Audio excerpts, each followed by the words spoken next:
বিআই সাহেব, রাত তো অনেক হলো ভাই, আমার মনে হয় অনুমতি দিলে আমরা এখন যেতে পারি। জি জি ভাই। এবার জাহিদ, ড্রাইভারটা গেল কই?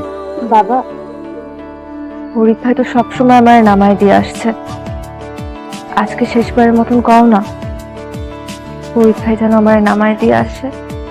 ফরিদ বাবা, তুমি আজকে ওরে দিয়ে আসো, রাইত হয়ে গেছে, বাড়ির একজন সঙ্গী থাকা ভালো, তুমি যাও সাথে।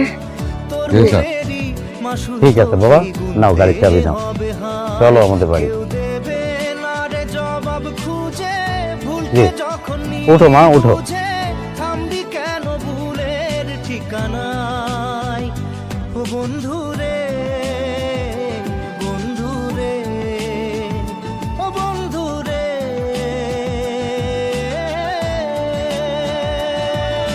কোনোদিন বলতে পারি নাই তোরে আমি কতটা ভালোবাসি, অনেক বেশি ভালোবাসি রে যে তোরে সারা কিভাবে বাঁচবো রে, কারণ আমার কাছে তুই জীবন। যে ফুল লাগে পুজোর কাজে, সে ফুল দিয়ে দেহ সাজে জীবন।